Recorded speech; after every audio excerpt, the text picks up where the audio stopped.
উদ্যোগে আজকের এই মানববন্ধনে উপস্থিত অত্র এলাকার গণ্যমান্য ব্যক্তিবর্গ, বিদ্যালয়ের শিক্ষক শিক্ষার্থীবৃন্দ, সবাইকে জানাচ্ছি আমার পক্ষ থেকে সালাম, আসসালামু আলাইকুম। উপস্থিত সাংবাদিক বৃন্দ, আমি আপনাদের কাছে শুধু জানাতে চাচ্ছি 2 বছরে যে ব্রিজটি শেষ হওয়ার কথা, আজকে 5 বছর চলছে, কিন্তু ব্রিজের কাজ এখনো সমাপ্ত হয়নি, যেটা অত্যন্ত দুঃখের বিষয়।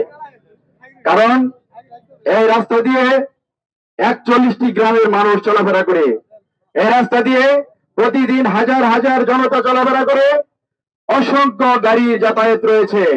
এখানে যে বেহাল দশা আপনারা দেখেছেন, সেটা অত্যন্ত দুঃখজনক।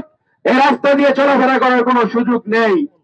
এই ডাইভারশন, এই যে কন্ট্রাক্টর রয়েছে, উনি কিন্তু করেন নাই, এলাকার জনগণ করেছে, কিন্তু এখন আর এই রাস্তা দিয়ে চলাফেরা করার কোনো সুযোগ নাই। ভাইয়ের আমার, আপনারা জানেন এই রাস্তায় একজন মানুষ নিহত হয়েছে, কিন্তু কর্তৃপক্ষের এতটাই দায়িত্বজ্ঞানহীন কর্মকাণ্ডের মধ্যে আমরা রয়েছি, এই রাস্তা নিয়ে কারো কোনো মাথা ব্যথা নেই। আমরা চাই অনতি বিলম্বে, অল্প সময়ের ভিতরে যেন এই রাস্তার কাজটা সমাধান হয়।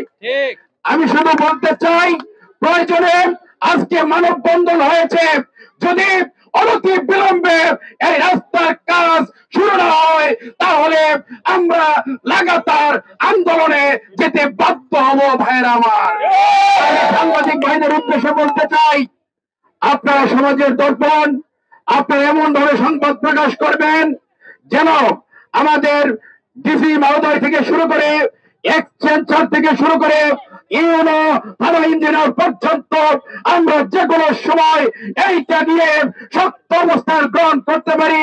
ইনশাল্লাহ আমরা গণস্বাক্ষর করে ডিসি এবং ইউনো মহোদয় বরাবর আমরা স্মারকলিপি প্রদান করব। আমরা আশাবাদ ব্যক্ত করছি, অল্প সময়ের ভিতরেই আমাদের এই ব্রিজের কাজ শুরু হবে।